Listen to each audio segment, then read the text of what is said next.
봉독은 1절에서 13절까지 하시고 오늘 본문은 끝까지 한번 살펴보겠습니다.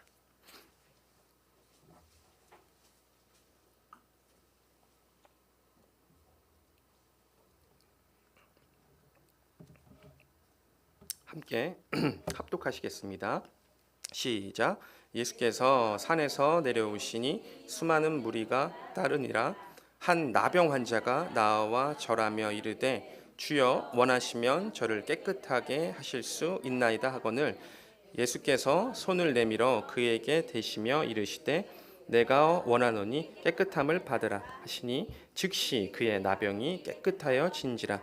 예수께서 이르시되 삼가 아무에게도 이르지 말고 다만 가서 제사장에게 내 몸을 보이고 모세가 명한 예물을 드려 그들에게 입증하라 하시니라.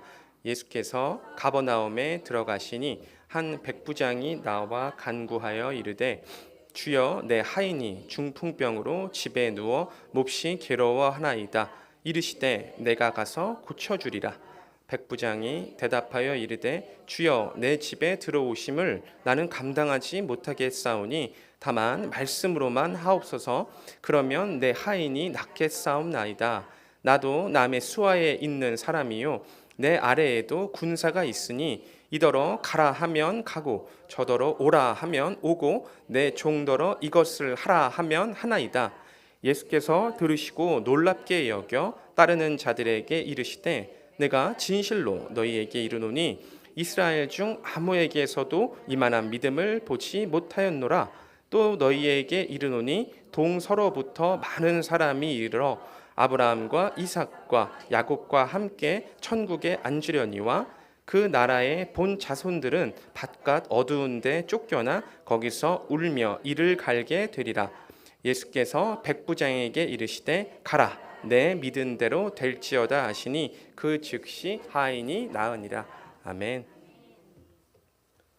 우리가 수요일에 계속해서 마태복음 말씀을 살펴보고 있습니다. 마태복음은 구약과 신약의 그 딱 정중앙에 있죠. 그러니까 마태복음부터 신약이 시작되는데 그만큼 획기적인 사건이고 엄청 큰 전환점이라고 할 수 있습니다. 그 마태복음을 잘 이해할 때라야 비로소 우리가 그 신약의 의미를 전개해 나갈 수 있고 구약에서 말씀하셨던 그 의미가 신약적으로 해석이 될 수 있습니다.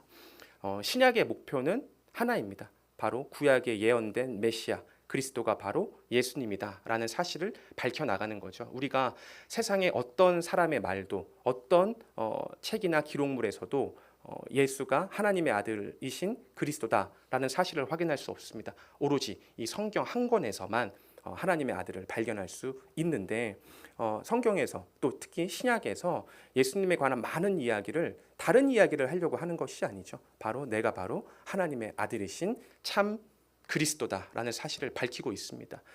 예수께서 사복음서에서는 직접 당신이 그리스도이심을 밝히시는데 사복음서의 특징이 다 있다고 했죠. 그중에 우리는 마태복음을 보고 있습니다.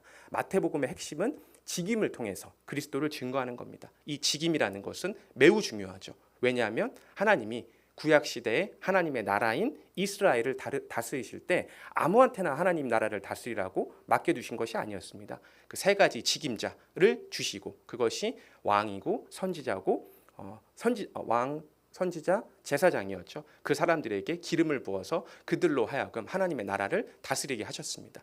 그런데 그 세 가지 직임을 한 몸으로 완벽하게 수행하는 자가 누구이냐? 바로 그가 하나님의 아들 그리스도다라는 사실이죠. 그래서 예수께서는 마태복음에서 그 구약 시대에 잘 기록된 세 가지 직임을 집중적으로 증거를 해 주십니다.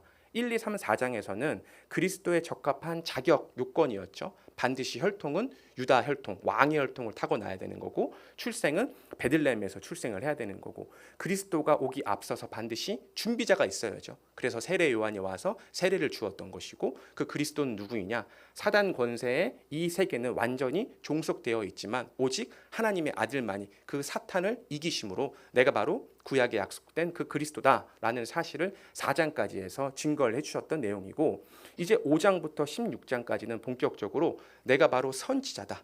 구약에 약속된 그 선지자는 모형적인 선지자였고 바로 참 선지자, 영원한 선지자가 나 예수다라는 사실을 5장부터 16장까지 알려주십니다. 그러면 선지자 직임이라고 할 때 그 선지자는 어떤 일을 하는가? 그 선지자가 하는 내가 선지자다라고 해서 선지자가 증거되는 것이 아니죠. 선지자는 반드시 해야 되는 직무, 일이 있습니다. 그것이 크게 세 가지였어요. 첫 번째는 가르치는 일, 교육이었습니다. 선지자는 반드시 하나님의 말씀을 수납을 해서 하나님의 말씀대로 전하는 일을 하는 자가 선지자입니다. 그것이 5, 6, 7장에 하나님의 나라인 율법, 천국의 율법을 가르치심으로써 예수가 당신이 그 교육의 직무를 감당하셨다라는 사실을 보여주셨고, 8장부터는 내용이 전혀 바뀝니다. 오늘 말씀을 다 읽지 않았지만 갑자기 표적을 행하세요. 질병을 4가지 질병이 나오거든요. 나병이 나오고 중풍병이 나오고 열병이 나오고 모든 환자를 치료하는 내용이 나옵니다. 그리고는 제자를 막 마음대로 선택을 해요. 오겠다는 제자는 오지 말라고 하고, 오지 않겠다, 나 가서 아버지 장사를 지내야 된다라는 사람을 그냥 데리고 가십니다. 그리고 막 파도와 바람이 막 이는데 그거를 말씀으로 잔잔케 하세요. 과연 이런 표적이 왜 일어나느냐? 그것은 바로 선지자, 어떤 사람이 참 선지자이냐? 바로 하나님의 말씀을 교육도 하지만 교육뿐만이 아니라 참 선지자는 반드시 표적을 행해야 됩니다. 그 표적이라는 뜻이 굉장히 중요합니다. 표적이라는 것은 기적과 이적과 또 다른 거죠. 표는 드러난다는 거잖아요. 드러나는 이적을 한다는 겁니다. 그러니까 예수님이 얼마나 능력이 많으세요. 정말 능력이 많으신 분이세요. 못하는 일이 하나도 없으시죠. 그런데 그 예수님의 모든 행적을 성경에 기록한 것이 아닙니다. 요한도 얘기하잖아요. 예수님의 행적이 너무 많다. 그런데 이걸 다 기록하려면 책이 너무 많아도 부족하다. 그러니까 예수께서 하신 기적은 반드시 표적적인 사건, 그 표적이라는 것은 관역이 있다는 거거든요. 목적이 있다는 거예요. 목표가 있다는 거예요. 아무렇게나 해가신 것이 아니라 정해진 거, 사인입니다. 사인. 왜 무슨 사인이냐? 바로 구약에 약속된 사인을 행하시는 거예요. 구약에 내가 장차 메시아를 보낼 텐데 메시아가 와서 이런 일을 행할 거야 라는 것을 예수께서 행하시는 겁니다. 그래서 오늘 질병의 내용, 질병 치유를 쭉 하신 다음에 예수께서 하시는 말씀이 뭐냐면, 내가 바로 이사야 선지자의 말씀을 이루어서 그리스도를 증거하게 하려 합니다 라고 말씀을 하시는 겁니다. 제자를 선택하시는 것도, 바다와 파도를 잔잔하게 하시는 것도, 마지막에 귀신 돼지떼에 들어간 다음에 다 몰사시켜 버리시잖아요. 그러한 일 또한 바로 예수가 그리스도라는 사실을 그 선지자의 표적을 행하심으로써 이루시는 거죠. 마지막 11장부터 16장까지는 어떤 내용이냐? 배척을 당하시는 거예요. 오늘 본문에서도 나오는데 우리 같으면 예수님이 오셔서 막 바다 파도를 잔잔하게 하시고 귀신을 다 내쫓으시면 막 환호하면서 춤을 추면서 노래하면서 예수님을 영접할 것 같은데, 모든 사람이 그럴까요? 그렇지 않아요. 예수님 당대에도 예수님을 배척하면서 예수님 제발 떠나달라고, 이 마을에서 우리는 도저히 예수님을 받아들일 수 없으니까 가시라고. 그것이 바로 예수님이 참 선지자로서 배척을 당하시는 그런 일을 간접적으로 보여주고 있습니다. 핵심은 예수께서 선지자의 직무를 통해서 그리스도를 증거하는 데 있다. 5, 6, 7장은 율법의 교육 내용이었다. 그 교육 내용을 다 마치시고 이제 표적을 행하시는 내용이다. 그런데 이 표적을 그냥 행하시는 것이 아니라 5, 6, 7, 그 다음 8장이란 말이에요. 그러니까 5, 6, 7장의 내용을 계속해서 끌고 와야겠죠. 5장에서 시작이 어땠냐면 예수께서 산에 올라 입을 열어 가르치셨습니다. 무엇을 가르치셨냐면 율법을 가르치셨죠. 심령이 가난한 자는 복이 있나니 천국이 저희 것임이라. 그때 심령이 가난한 자란 어떤 자인가? 세상을 의지할 데 없고 종교 지도자를 의지할 데 없고 오로지 하나님과 그 약속만을 기다리는 그 자가 복이 있다는 겁니다. 왜냐하면 이제 실제로 예수님이 오신 거예요. 그리스도가 오신 거예요. 그리스도가 오셔서 내가 바로 천국의 주인이자 만왕의 왕이다라고 말씀을 하셨으니까 심령이 가난한 자는 복이 있나니 그들이 뭐를 받게 되냐면 천국을 받게 되는 겁니다.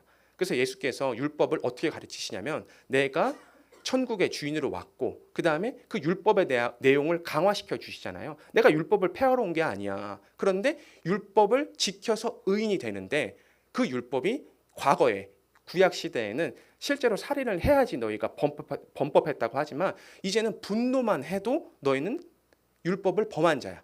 그러니까 너희가 의인이 될 수 있으면 해봐. 그런데 결코 될 수가 없어. 왜? 간음을 실제로 하는 게 아니라 마음속에 음욕만 품어둔 너희는 범법을 한 거라니까. 그러니까 하나님 나라의 의인은 누구밖에 없냐? 율법을 1.1획도 놓치지 않고 완벽히 다 지키는 사람인데 그것이 바로 한 분밖에 없죠.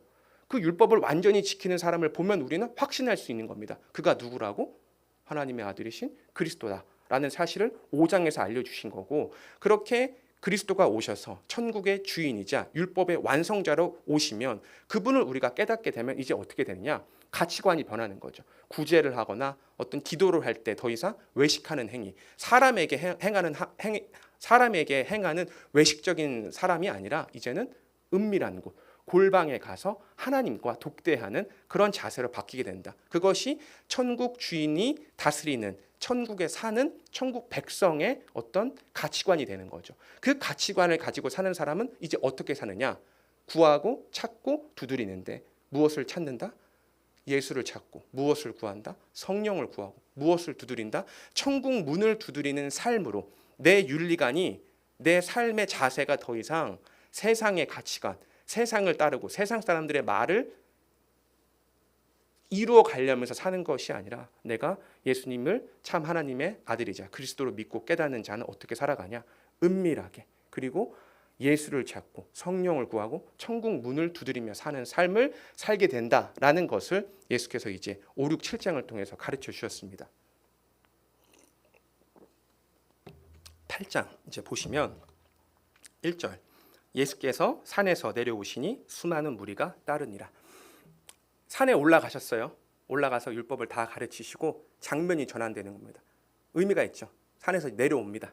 내려오셔서 2절, 한 나병 환자가 나와 절하며 이르되 주여 원하시면 저를 깨끗하게 하실 수 있나이다 하거늘. 4명의 큰 질병 얘기가 나옵니다. 나병, 중풍병, 열병, 모든 환자, 이렇게 나옵니다. 첫 번째 나병 환자예요. 3절, 예수께서 손을 내밀어 그에게 대시며 이르시되 내가 원하노니 깨끗함을 받으라 하시니 즉시 그의 나병이 깨끗하여진지라. 표적이죠. 표적. 그러니까 우리가 신앙생활을 하면서 정말 하나님을 신뢰하고 병 고침에 어떤 기도를 간곡히 하다가 병이 낫습니다. 근데 그게 즉석에서 되지는 않아요. 그러니까 오직 즉석에서 치료되는 건 예수님의 권능이죠. 그러니까 이건 표적적인 사건인 거예요. 예수님이 지금 누군지 모르는 거잖아요. 유대인들이나 이스라엘 사람들은. 근데 본인이 하나님의 아들이라고 하는 거예요. 그 하나님의 아들이라는 걸 어떻게 증거를 하냐면 즉석에서 고쳐버리는 거예요. 나병 환자라는 게 굉장히 중요합니다. 이 나병이라는 거는 옛날 성경 보면 문둥병이라고도 돼 있는데 피부병을 통칭하는 말이에요. 피부병. 뭐 지금 그 어떤 문둥병 환자 모이는 섬 같은 데가 있잖아요. 아직까지도 치료제가 뭐 완벽하지 않다고는 하는데 이 나병이 그냥 지금은 이제 병원에 가서 의사에게 진찰 받고 약 먹고 약도 바르고 해서 낫고 이런 개념인데 구약 시대는 그런 개념이 아닙니다. 나병을 누가 걸리냐면 우리가 뭐 어디에 오염돼 가지고 망고를 잘못 만져서 이렇게 걸리고 그런 게 아니고 하나님의 저주예요. 하나님의 저주. 율법을 범하고 죄인이라는 사실을 뭘로 알려주시냐면 나병이 걸리게 돼버리는 거예요. 그래서 나병은 그냥 어떤 약을 바른다고 해서 시간이 지난다고 해서 낫는 게 아니라 규례를 지켜야 돼요.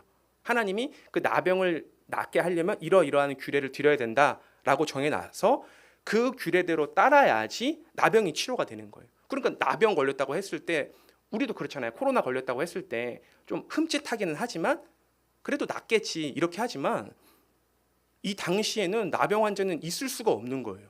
저 사람은 죄인인 거예요. 하나님 앞에서 저주받은 자인데 그 사람이랑 같이 있을 수가 없죠.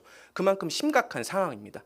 그 상황에 그런 하나님의 저주를 받은 나병 환자가 지금 예수께 와서 예수님 원하시면 저 낫게 해주세요. 그러니까 예수님이 손을 낳자마자 즉시 나은 겁니다. 예수님이 손을 낳아서 즉시 나았어요. 규례를 지켜야 되는 건데 예수님이 손을 대니까 나버린 거예요. 이제는 규례를 지켜서 낫는 게 아니라 누가 낫게 하시는 거냐면 예수께서 낫게 하시는 거예요. 왜냐하면 5, 6, 7장에서 계속 그걸 말씀하신 거예요. 너희가 과거에는 규례를 지켜서 의인이 되고 규례를 지킴으로 의인이 되었지만 그 죄가 용서를 받았지만 이제는 규례를 온전히 이룬, 온전히 완성한 예수 그리스도를 만나면 구원을 받는다라는 사실로 전환이 된 겁니다. 4절, 예수께서 이르시되 삼가 아무에게도 이르지 말고. 특이하죠? 예수님이 이런 표적을 행하셨는데 이르지 말라고 한 겁니다. 이거는 예수님의 때가 아직 되지 않았기 때문이에요. 예수님이 궁극적으로 십자가에서 그 모든 피를 쏟으시는 그 기한이 있는데 그 전까지 예수께서 행하셔야 할 표적들이 있단 말이에요. 그러니까 이르지 말라. 아무에게 이르지 말고 되게 재밌는 말이 나옵니다. 제사장에게 내 몸을 보이고 모세가 명한 예물을 드려 그들에게 입증하라 하시니라. 그러니까 예수께서 표적을 행하신 다음에 병을 고치신 다음에 하시는 말씀이 뭐냐? 첫 번째, 아무에게도 말하지 마. 두 번째 뭐냐면 제사장에게 가라고 하는 겁니다. 왜 제사장에게 가라고 하죠? 왜? 제사장에게 가는 게 바로 구약 시대에서는 율법을 완성하는 거잖아요. 그러니까 예수께서 오셔서 뭘 하시는 거냐면 율법을 폐하시는 게 아니라 율법을 완성하러 오셨다고 했어요. 5장에서도 내내 그 말씀을 하신단 말이에요. 바리새인과 사두개인들이 자꾸 의심하잖아요. 네가 하는 거 보니까 자꾸 율법을 어기는 것 같아. 너 율법 깨러 온 거 아니야? 율법을 없애러 온 거 아니야? 했더니 예수님이 아니야. 나는 율법을 훨씬 더 강화해서 나는 그 율법을 모두 다 지킬 거야 라고 말씀을 하셨는데 실제로 예수께서 산에서 내려와 오셔서 뭘 하신 거냐면 율법을 온전히 완수를 하시는 겁니다. 왜냐하면 당신이 율법의 완성자, 율법의 완수자로 오셨기 때문에 질병을 치료하는 그 표적을 통해서 무엇을 보여주시냐? 내가 바로 율법을 완성하는 천국의 주인이자 하나님의 아들이신 그리스도다라는 사실을 보여주시는 거죠. 질병 얘기가 또 나옵니다. 이제 5절부터 예수께서 가버나움에 들어가시니 한 백부장이 나와 간구하여. 백부장이라는 것은 직임자인데 로마 시대에 보면 로마가 이제 군대 체계가 잘 되어 있거든요. 그 군대 체계에 이제 10부장도 있고 100부장도 있어요. 한 100명 정도를 통솔하는 굉장히 직위가 있는 장군인 겁니다. 그 100부장, 그러니까 이방인이죠. 유대인이 아니에요. 이스라엘 사람들이 아니에요. 그 100부장이 이제 나온 겁니다. 이르되 6절 주여 내 하인이 백부장이 아픈 것도 아니고 백부장의 하인이 중풍병으로 집에 누워 몹시 괴로워하나이다. 이 중풍병이라는 거는 뇌출혈이에요. 뇌출혈이 와서 오른쪽 마비든 왼쪽 마비든 이제 몸이 마비가 되는 뇌출혈이니까 엄청 심각한 병인 거죠. 그 병으로 집에 누워 몹시 괴로워하고 있는 거예요. 7절 이르시되 내가 가서 고쳐주겠다. 앞서서도 예수님이 보여주셨잖아요. 손만 대면 즉시 나아버리는. 그런데 백부장이 뭐라고 얘기하냐면 주여 내 집에 들어오심을 나는 감당하지 못하겠사오니 다만 말씀으로만 하옵소서. 그러면 내 하인이 낫겠사옵나이다. 백부장이 뭘 얘기를 하냐면 오시지 않아도 된다는 거예요. 말씀만 해도 된다는 거예요. 9절 나도 남의 수하에 있는 사람이요 내 아래에도 군사가 있으니 이더러 가라 하면 가고 저더러 오라 하면 오고 내 종도로 이것을 하라 하면 하나이다. 이거는 자기의 지위를 빗대서 예수님을 표현하는 거죠. 예수님 뭐든지 할 수 있지 않냐. 10절 예수께서 들으시고 놀랍게 여겨 따르는 자들에게 이르시되 내가 진실로 너희에게 이르노니 이스라엘 중 아무에게서도 이러한 믿음을 보지 못하였느니라. 예수님이 굉장히 정확한 말씀을 하시는 겁니다. 왜냐하면 그 전에는 예수를 믿어서 질병이 치유되거나 예수를 믿어서 의인이 됐던 게 아니거든요. 율법을 지켜서 구약의 규례를 지킴으로써 질병도 치유하고 구원도 받고 의인이 됐던 그 과거의 모형적이고 일시적인 상황에서 이제 예수께서 오셔서 정말 획기적인 사건이 된 거예요. 이스라엘 민족이어서 구원을 받는 게 아니라니까요. 율법을 행해서 구원을 받는 시대가 아니라 예수님을 믿어야지 구원을 받고 예수님을 믿어야지 이제 천국에 입성하는 상황으로 바뀐 거예요. 그러니까 예수께서 뭘 보여주시는 거냐면 어떤 상황이냐면 이방인이 온 거예요. 이방인이. 되게 특이하잖아요. 방금 전에 나병 환자 치유했는데 이제는 어떤 상황이 온 거냐면 이방인이 와서 나 좀 치료해 달라 했는데 예수님 내가 가겠다 했더니 오실 필요도 없다고. 말씀만 해달라고. 그럼 이 말씀만 해달라는 것은 예수께서 구원을 하실 수 있다, 치료를 하실 수 있다는 사실을 믿는 건가요? 부정하는 건가요? 믿는 거예요. 믿는 거. 그러니까 더 이상 이제 이 치료자, 질병에서 구원하고 나의 죄에서 구원하는 것이 율법을 지킴으로가 아니라 무엇으로 전환이 됐다? 믿음으로 전환이 되었다라는 사실을 이 중풍병 환자를 치료하는 모습을 통해서 알려주십니다. 그러니까 이스라엘 중 아무에게도 이러한 믿음을 본 적은 없는 거죠. 왜냐하면 이스라엘 사람들은 그리스도를 믿음으로 질병을 치유받았던 게 아니니까. 백부장 사건이 지금 처음 등장을 한 거잖아요. 8장에서. 그러니까 이만한 믿음을 본 적이 없다. 또 너희에게 이르노니 동서로부터 많은 사람들이 이르러 아브라함과 이삭과 야곱과 함께 천국에 앉으려니와 12절 그 나라의 본 자손들은 누구죠? 이스라엘 사람들. 그 사람들은 계속해서 지금까지도 율법을 지킨단 말이에요. 바깥 어두운 데 쫓겨나 거기서 울며 이를 갈게 되리라. 이들은 구원을 받지 못했다는 얘기죠. 왜냐하면 더 이상 이제는 율법을 지킴으로, 율법을 행함으로 구원을 받는 것이 아니라 그 율법을 모두 완성하신 누구를 믿음으로? 그리스도를 믿음으로, 예수님을 믿음으로 구원을 받는 시기이기 때문에 예수께서 이스라엘 백성들에게는 너희는 바깥 어두운 데 가서 이를 갈며 울게 될 거다라고 말씀하십니다. 그런데 예수를 구주로 믿고 하나님의 아들이신 참 선지자임을 믿는 그 백부장은 어떻게 되느냐? 13절 예수께서 백부장에게 이르시되 가라 내 믿은 대로 될지어다 하시니 그 즉시 하인이 나으니라. 표적이죠, 표적. 믿음으로, 믿음이 있으면 반드시 그 구약의 율법이 아니라 이제 예수께서 오셔서 예수님의 말씀대로 구원이 일어나고 예수님이 바로 참 하나님의 아들이신 선지자이자 그리스도다라는 사실이 증거되는 표적적인 사건입니다. 14절 보겠습니다. 베드로의 장모가 나오는 거죠. 예수께서 베드로의 집에 들어가사 그의 장모가 열병으로 알아 누운 것을 보시고 그의 손을 만지시니 열병이 떠나가고 여인이 일어나서 예수께 수종들더라. 굉장히 이 두 절밖에 안 나오죠. 되게 단순한 것 같아요. 첫 번째, 나병 환자가 있었을 때는 나병 환자를 치료해 주시고 뭐라고 하셨죠?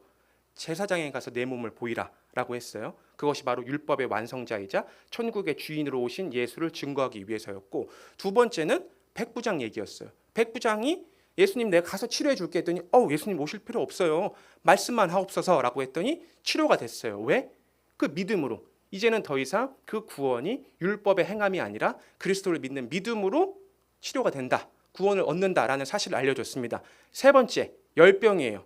열병이 난 베드로의 장모를 예수님이 가서 손으로 만지시니 어떤 일이 일어났죠? 열병이 떠나가고 장모가 어떻게 된 거예요? 예수 그리스도를 수종하는 거예요. 그러니까 믿음의 가치가 뭐냐? 믿음의 결과가 뭐냐? 예수 그리스도를 수종하는 삶이라는 거예요. 정말 예수 그리스도의 구원을 받으면 내가 예수를 하나님의 아들로 인정하고 믿고 따르게 되면 수종, 받들고 추종하고 따른다는 거거든요. 완전히 가치관이 바뀌는 겁니다. 세상도 있고 여기도 있고 반반씩 사는 그런 삶이 아니라 완전히 인생이 전환되는 거예요. 주를 위해 살고 싶고 하나님을 위해 살고 싶고 하나님의 뜻을 구하고 싶고 도대체 이 하나님께서 나에게 이 땅에서 맡기신 사명이 무엇일까? 돈이 좀 없어도 좀 가난해도 힘이 없어도 좀 아파도 그런 거 상관이 없는 거예요. 왜냐하면 여기는 잠깐 있다 가는 세계인데 예수께서 이 땅에 보내신 것은 나를 깨닫고 나를 믿고 나를 위해서 살기 위해서 이 땅에 잠깐 보내신 거란 말이에요. 영원한 세계에 비하면 정말 잠깐이에요. 그게 우리의 노력으로 된다? 그럴 수 없습니다. 예수께서 정말 우리를 만나주시고 예수께서 우리를 죄에서 건져주시고 죄인에서 의인으로 바꿔주시고 우리의 이 망가진 영혼을 다시 본연의 모습으로 회복시킬 때 어떤 삶을 살게 되냐? 그리스도를 수종하고 그리스도를 찬양하고 복종된다는 말이 굉장히 어감이 안 좋지만 정말 그리스도 안에서 그리스도께 복종하는 삶만큼 아름다운 게 없거든요. 나의 모든 생각을 버리고 오로지 하나님 한 분만 예수 그리스도의 말씀대로 사는 그 삶이 가능한 근거가 무엇이냐? 바로 예수가 바로 하나님의 아들이신 그리스도다라는 사실을 믿고 깨닫고 체험이 되는 순간 바로 나의 삶은 바뀌게 된다라는 사실을 확인할 수 있습니다. 16절 저물매 사람들이 귀신 들린 자를 많이 데리고 예수께 오거늘 예수께서 말씀으로 귀신들을 쫓아내시고 병든 자를 다 고치시는 겁니다. 다. 왜? 왜냐하면 17절 이는 선지자 이사야를 통하여 하신 말씀이 있는 거예요. 그 말씀이 뭐였냐? 우리의 연약한 것을 친히 담당하시고 병을 짊어지셨도다. 그래서 예수께서는 다 본인이 그 병을 짊어지시고 완전하게 치료해 주시는 그 표적을 왜 보여주시냐? 바로 예수가 하나님의 아들이신 그리스도다라는 사실을 증거하기 위해서. 왜 하필 병을 치료해 주시냐? 왜 하필 귀신을 쫓아 주시냐? 그것이 구약에 예언되어 있기 때문이에요. 예수님이 하실 많은 능력이 있고 엄청나게 많은 일들을 행하실 수 있지만 왜 병든 자를 고쳐 주셨는가? 당신이 바로 그리스도인 거예요. 하나님의 아들은 한 분밖에 없어요. 하나님의 아들을 어떻게 확인할 수 있는가? 그가 바로 오셔서 율법을 가르치시고 표적을 행하신 거예요. 어떤 표적을 행하셨냐? 정말 병이 즉석에서 치료가 되고 믿기만 해도 막 병이 치료가 되는 거예요. 병이 치료된 자는 어떻게 하냐? 막 예수님을 수종하는 거예요. 그것이 전부 다 하나님의 아들이신 그리스도를 증거하기 위한 사건으로 이해할 수 있습니다. 18절 보시면 예수께서 무리가 자기를 애워싸는 것을 보시고 건너편으로 가기를 명하시니라. 또 상황이 전환이 됐습니다. 한 서기관이 나왔어요. 19절 예수께 아뢰되 선생님이여 어디로 가시든지 저는 따르리이다. 지금 예수님을 따라가겠다고 하는 거예요. 그러니까 예수께서 뭐라고 하시냐면 여우도 굴이 있고 공중에 새도 거처가 있으되 인자는 머리 둘 곳이 없다 하시더라.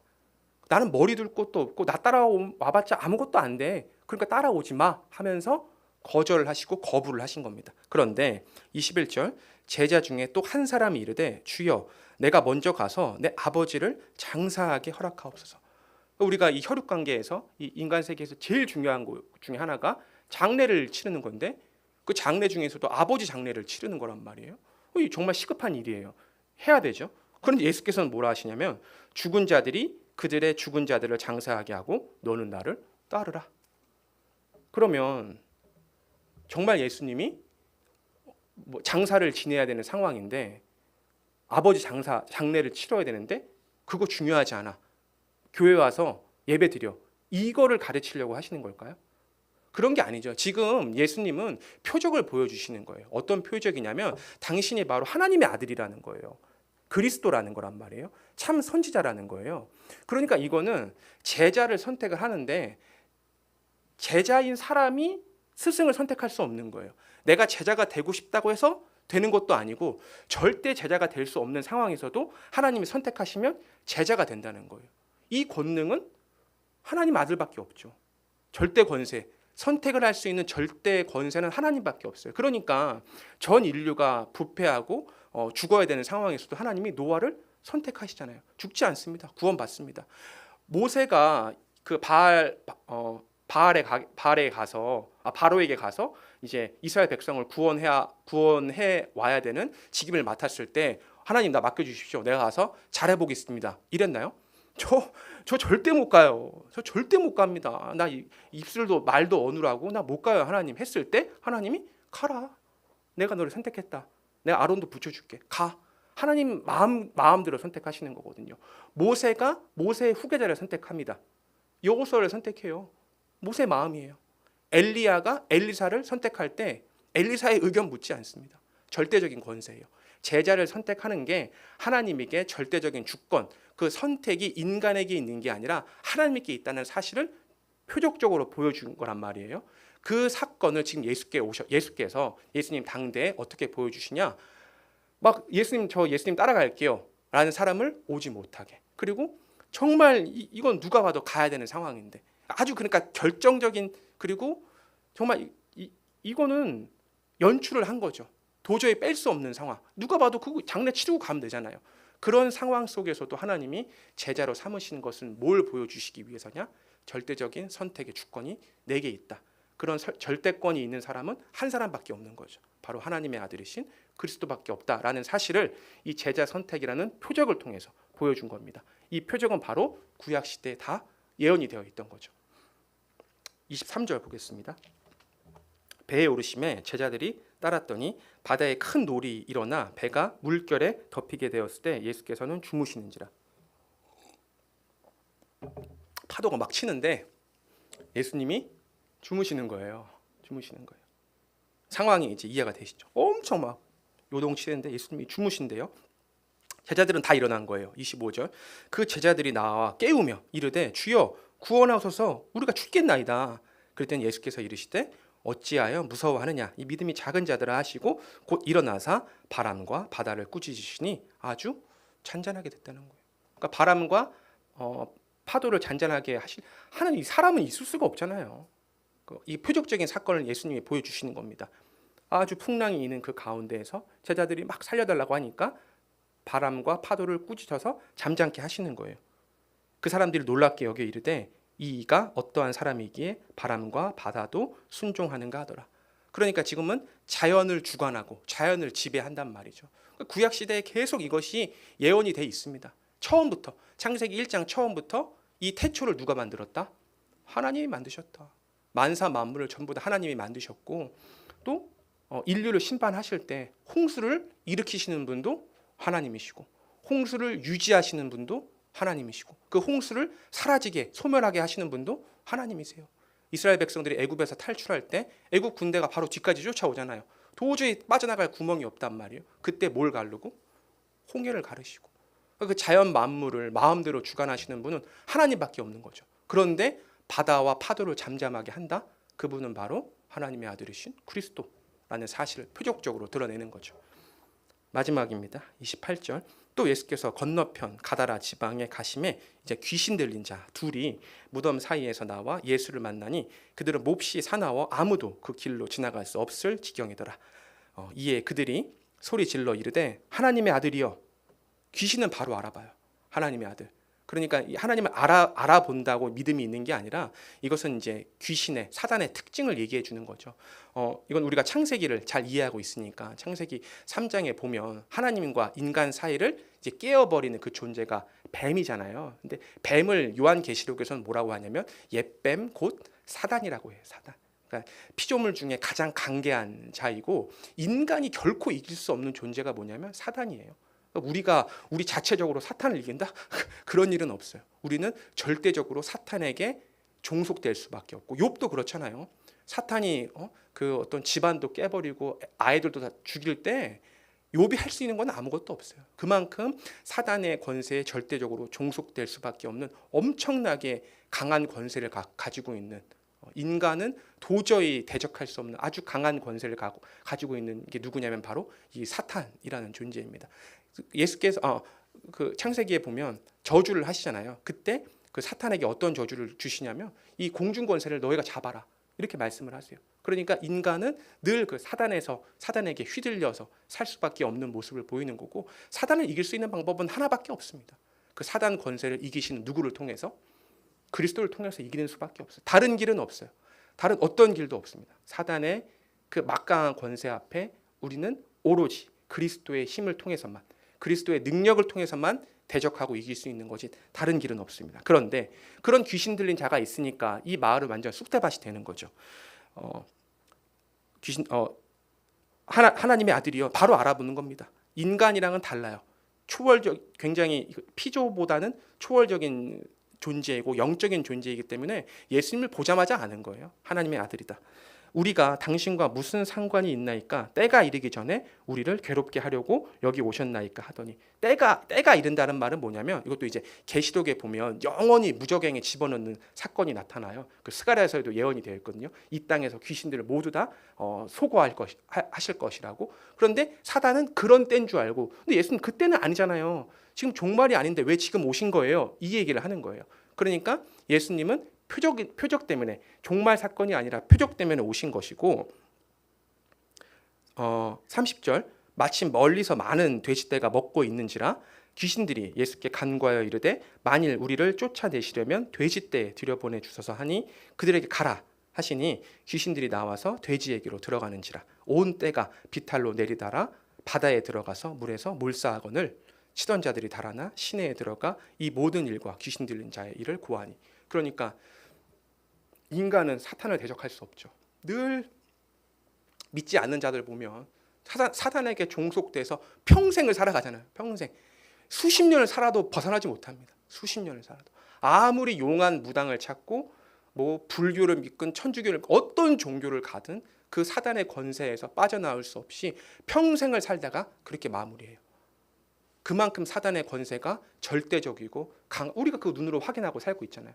그런데 예수님은 한 번에 단번에 즉시 돼지떼로 가라 소멸되라 바로 사라지는 겁니다. 즉시 표적적인 사건이죠. 왜냐하면 바로 구약에 예언되어 있죠. 모든 그 사탄막이 하나님을 대적하는 모든 권세는 하나님의 아들이신 예수 그리스도가 올 때 다 파괴되고 무너지고 그것을 실제로 예수님이 공생애를 시작하는 그 마지막 단계, 마태복음 4장에 나오는 게 되게 재밌는 이야기입니다. 사탄이 등장을 해요. 사탄이 등장을 해서 3번의 시험을 하죠. 그 3번의 시험을 예수님이 겨우겨우 이기시나요? 아니요. 한 번에 너무나 가볍고 쉽고 굳건하게 예수께서 이기시는 그 모습은 바로 당신이 누구라는 사실을 증거하기 위해서, 하나님의 아들이신 예수 그리스도라는 사실을 증거하기 위해서, 장차 예수 그리스도가 오면 그 뱀의 머리를 찍어서 없애버린다고 예언이 되어 있잖아요. 예수께서 실제로 오셔서 그 표적적인 사건을 보여주심으로써 예수가 참 선지자이자 바로 누구이다? 하나님의 아들이신 그리스도라는 사실을 증거하는 모습입니다. 온 시내가 예수를 만나려고 나가서 보고 그 지방에서 떠나기를 간구하는지라. 예수님이 이렇게 이적과 표적을 행하셨는데 다 믿고 찬양하고 찬송하지 않습니다. 왜냐하면 표적적인 사건이기 때문에. 표적. 예수님이 배척도 당하시고 어떻게 예수님을 십자가에 못 박혀서 죽일 수가 있어요? 예수님이 악행을 저지른 것도 없으시고 모든 선행과 모든 어떤 질병과 귀신을 쫓아내시고 예수님은 이 땅을 구원하러 오셨는데 예수님을 십자가에 못 박혀 죽인단 말이에요. 그것이 바로 예수님이 참 선지자이자 하나님의 아들이신 그리스도라는 사실을 증거하기 위한 이 예언과 성취의 사건임을 우리가 확인하는 겁니다. 말씀을 마치겠습니다. 정말 이 땅에 살면서 하나님의 도우심,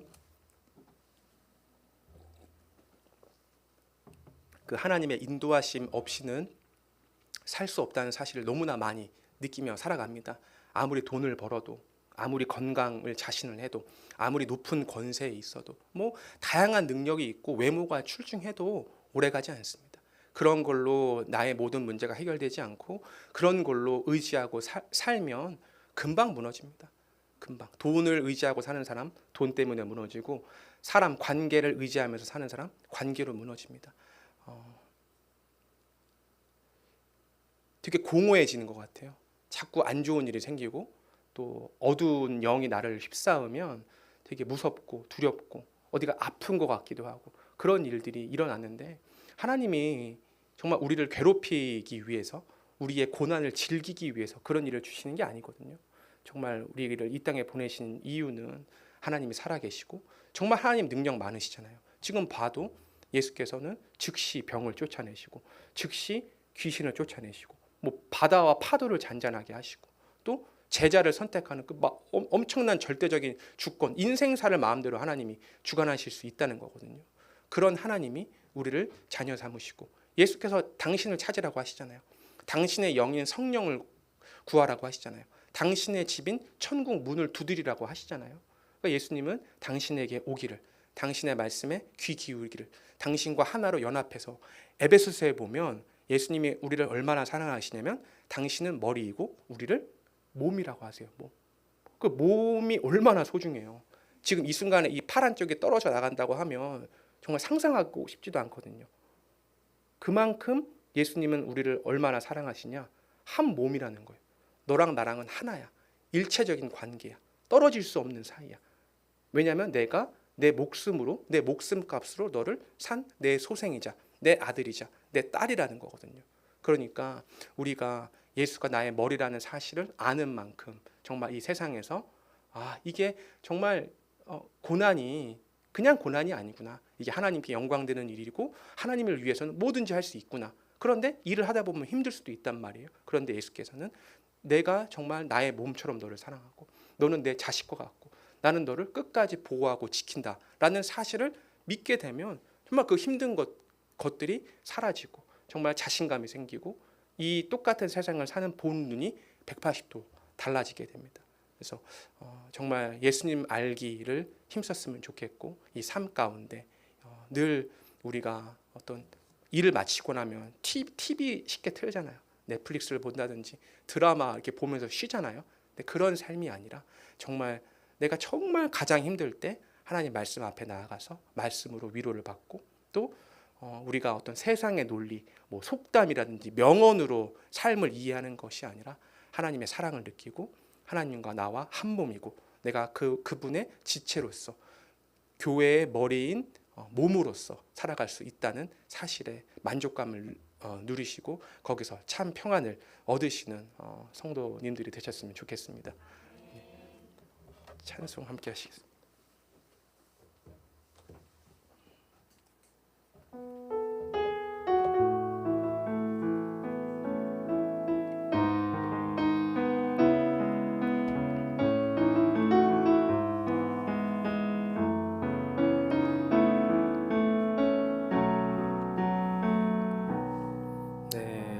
아버지 그 품 안에서 내 영혼은 안전합니다.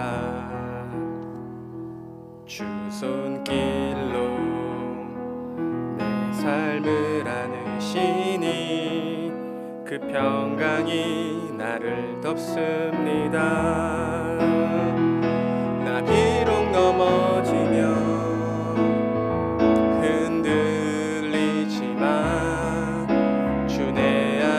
거하며 나를 붙드시니 내 생각을 주께로 돌리고 주시는 평강의 옷을 입습니다. 주 약속 안에서 내 영혼 평안에 내 뜻보다 크신 주님의 계획 나 신뢰해 두려움 다 내려놓고 주님만 의지해 주 안에서 내 영혼 안전합니다. 이 시간 함께 기도했으면 좋겠습니다. 우리가 삶의 평안을 온전히 하나님 말씀 안에서 그분을 잘 깨닫고 또 주님께서 우리에게 주신 말씀을 주야로 묵상하면서 그것을 삶에 비추어 보고 삶 속에서 하나님을 만나면서 정말 하나님을 찬양하고 하나님으로부터 위로를 받고 하나님께 감사하고 영광을 돌릴 수 있는 삶을 살게 해달라고 이 시간 주여 한번 부르시고 기도하시겠습니다. 주여 아버지 주여 아버지 주의 말씀 안에서 참 자유와 평안을 얻기를 소원합니다. 아버지 이 말씀이 우리 삶 속에 늘 생각나게 하시고 우리가 삶 속에서 정말 하나님을 만나기를 소원합니다. 아버지 우리가 어떤 세상의 물질이나 돈이나 명예나 권력이나 어떤 사회적인 지위로 평안을 누리고 안식을 누리는 것이 아니라 정말 하나님의 살아계심과 그 존재와 하나님이 우리에게 행하신 그 일을 믿음으로써 세상에서 얻을 수 없는 참 위로와 평강과 평안을 누리기를 소원합니다. 아버지 정말 하나님 그 말씀 안에서 우리가 자유하기를 소원합니다. 이 땅에 벌어지는 그 많은 일들을 보면서 우리가 일희일비하는 것이 아니라 정말 하나님 말씀을 간구하면서 늘 하나님 말씀을 보면서 하나님을 배우고 이 세상에 좌절하지 않고 세상에 낙담하지 않고 세상에 굴복하지 않고 하나님께 나아가게 하옵소서. 하나님 한 분만을 믿고 더욱더 하나님 간절히 하나님을 소원하기를 하나님 정말 하나님 앞으로 나의 발걸음과 나의 마음과 나의 생각을 인도하여 주옵소서. 아버지 이 시간 이어서 기도하기를 우리가 정말 하나님 말씀에 더 나아가고 하나님 말씀을 더 듣기를 간구하며 우리가 일상 가운데에서 늘 말씀 안에서 살게 해달라고 기도했으면 좋겠습니다. 우리가 그러기 위해서는 우리의 능력으로 되는 것이 아니라 늘 우리 안에 계신 성령의 임재를 경험하면서 성령께 늘 구하면서 그 성령의 인도하심을 바라면서 기도하는 마음으로 늘 아버지께 기도하면서 우리의 생각을 내려놓고 아버지의 뜻으로 인도해 달라고 우리가 더욱더 하나님 말씀 앞에 나아가고 우리가 더욱더 기도의 삶을 살아가게 해달라고 이 시간 함께 주여 부르시고 기도하겠습니다. 주여 아버지 우리가 정말 더 말씀 앞에 나아가기를 소원합니다. 아버지 우리를 말씀 앞으로 인도하여 주옵소서. 내 안에 계신 성령님 나를 인도하여 주옵소서. 아버지 정말 아버지 주여 그 주의 선하신 인도함을 소원하고 바랍니다. 아버지 나를 인도하여 주옵소서. 아버지 나를 인도하여 주옵소서. 아버지여 아버지의 인도하심 너무나 간절히 필요한 때입니다. 아버지 나를 인도하여 주옵소서. 아버지, 나에게 말씀하여 주옵소서. 아버지, 말씀하여 주옵소서. 아버지, 인도하여 주옵소서. 나를 다스려 주옵소서. 아버지, 아버지, 아버지, 아버지, 아버지, 나를 이끌어 주옵소서. 아버지, 내게 말씀하여 주옵소서. 아버지, 더욱더 간절히 소원합니다. 내가 늘 말씀 가운데 살게 하시고 나의 그 입술이 늘 주님을 찬양하며 주님께 간구하며 기도하는 삶이 아버지 되게 하옵소서. 아버지, 나를 인도하여 주옵소서. 아버지, 나에게 은혜를 내려 주옵소서. 늘 입술에서 찬양이 떠나지 않게 하옵소서. 아버지, 감사합니다.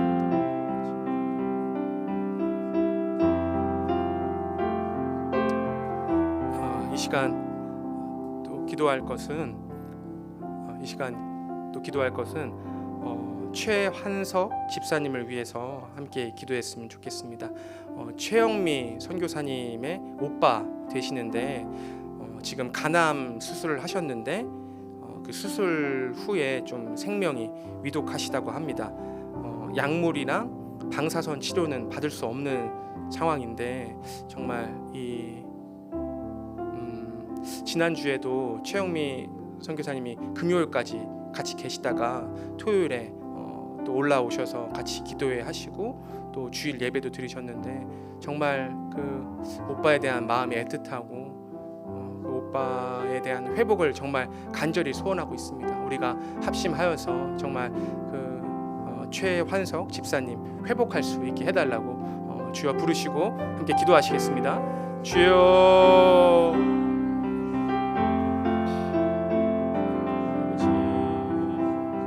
아버지, 영혼을 불쌍히 여겨 주옵소서. 아버지, 그 영혼을 하나님 회복시켜 주옵소서. 아버지, 그 영혼이 주님 앞에서 강건함을 얻을 수 있도록 하나님 세워 주옵소서.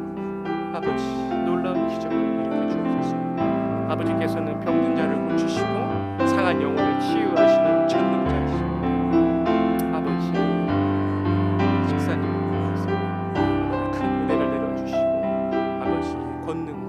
권세로 치유해 주옵소서.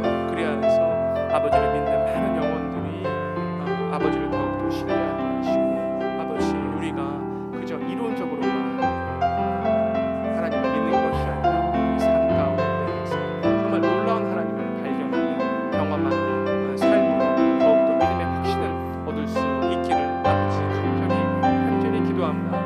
아버지, 그 영혼을 만져주시고 그 영혼을 회복시켜 주옵소서.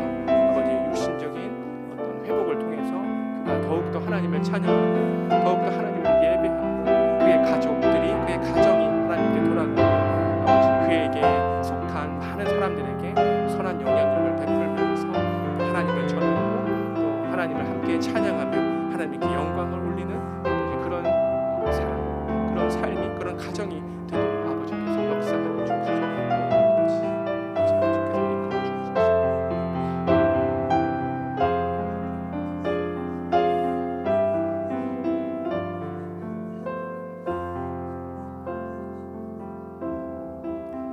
이 시간 우리 교회를 위해서 기도했으면 좋겠습니다. 무엇보다도 우리의 영적 지도자 되시는 목사님과 그 가정을 위해서 영적인 강건함과 더욱더 성령 충만한 삶을 통해서 이 교회가 더욱더 하나님 나라를 확장하고 또 이 분당 지역을 넘어서 성남 그리고 한국 교회 또 세계 열방에 정말 참 하나님의 교회가 어떠한 모습인지 전파되고 알려지고 선한 영향력을 끼칠 수 있게 해달라고 이렇게 기도했으면 좋겠습니다. 특히나 지금 뉴스를 보면 참 한국 사회가 너무나 어둡고 또 하나님을 떠난 삶, 또 크리스찬이 급감하는 이 사회가 얼마나 끔찍하고 재앙과 같은 모습인지 우리가 확인하고 있습니다.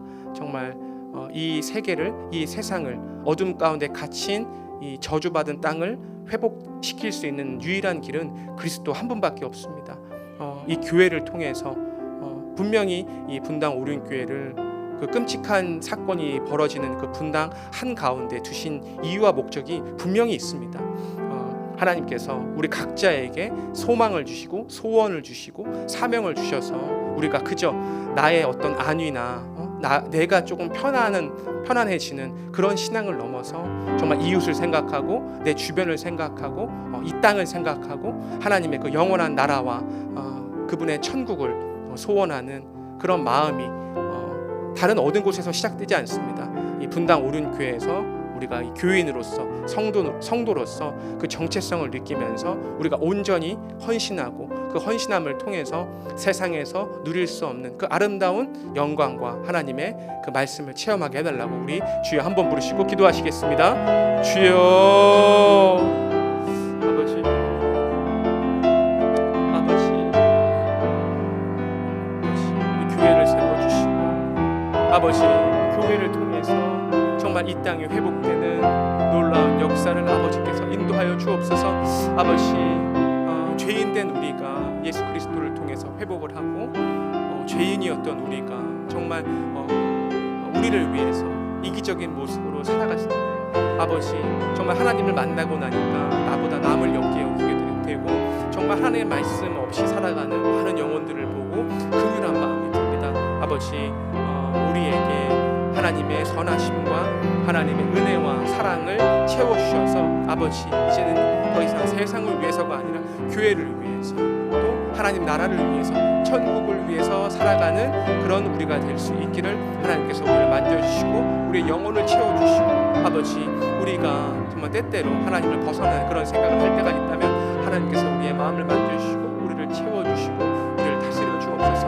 아버지 정말 이 땅을 교회를 통해서 말씀을 통해서 회복되는 아버지 그런 경험을 하게 하옵소서.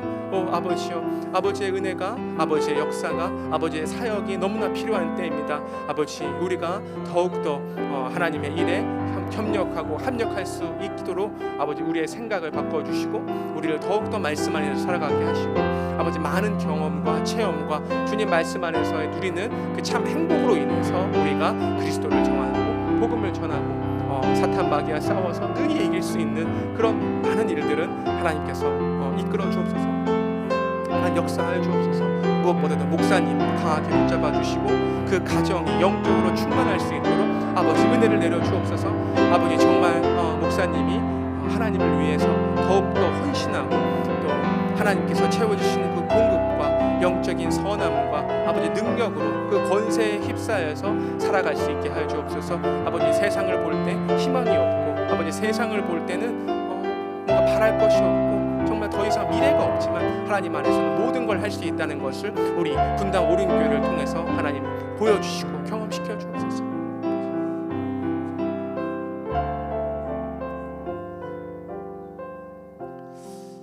하나님 감사합니다. 오늘도 우리에게 말씀을 듣게 하시고 또 말씀이 들리게 하시고 또 마음속에 하나님의 말씀을 새겨주심에 감사합니다. 우리가 우리의 의지적으로 정말 하나님을 믿고 따르는 데는 한계가 있습니다. 정말 주님께 사로잡혀서 성령께 사로잡혀서 살아가고 싶습니다. 아버지 정말 우리에게 무한한 사랑과 은혜와 은총을 내려 주옵소서. 그래서 우리가 이 땅에 사는 하나님을 모르는 자들과는 차원이 다른 삶을 그리고 우리가 인간의 욕심이나 이기심으로 살아가는 것이 아니라 하나님의 선하신 그 은혜와 은총에 힘입어서 살아갈 수 있도록 하나님께서 역사하여 주옵소서. 하나님 우리를 다른 곳이 아니라 분당 오륜교회로 불러 모아주셨습니다. 우리가 이곳에서 정말 서로 협력하고 서로에게 덕이 되고 아름다운 교회를 세워갈 수 있는 성도로 삼아 주옵소서. 아버지 늘 우리가 말씀 가운데 나아가게 하시고 우리가 늘 기도로 하나님을 구하고 찾고 그래서 우리가 삶 속에서 발견하고 깨닫고 체험한 하나님을 찬양하며 살 수 있게 하옵소서. 범사에 감사하게 하옵소서. 그러기 위해서 늘 예배를 사모하게 하시고 만나는 그 어떤 사람이든 우리가 늘 하나님을 전하며 복음을 전하며 우리의 이 아름다운 생활과 삶을 전하게 하옵소서. 목사님 굳건하게 붙잡아 주옵소서. 목사님을 통해서 행하실 많은 일들이 있습니다. 그 영혼을 늘 하나님의 선하심으로 채우시고 하나님의 건세를 그에게 부어주셔서 정말 이 분당에 이 무너져가는 그리고 어둠이 잠식해가는 이 땅에 밝은 빛을 비추도록 하나님께서 역사하여 주옵소서.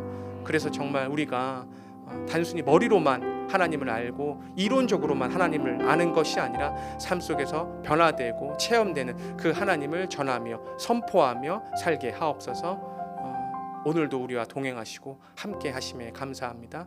늘 하나님 나에게 말씀하여 주옵시고 늘 나와 함께 하여 주옵소서. 감사함. 이 모든 말씀 우리 주 예수 그리스도의 이름으로 기도하였습니다. 아멘. 하늘에 계신 우리 아버지여, 이름이 거룩히 여김을 받으시오며 나라의 임하옵시며 뜻이 하늘에서 이루어진 것 같이 땅에서도 이루어지리라. 오늘날 우리에게 일용할 양식을 주시고 우리가 우리에게 죄진 자를 사하여 준 것 같이 우리 죄를 사하여 주시고 우리를 시험에 들게 하지 마시옵고 다만 악에서 구하옵소서. 나라와 권세와 영광이 아버지께 영원히 있사옵나이다. 아멘. 각자의 개인 기도를 놓고 기도하시겠습니다.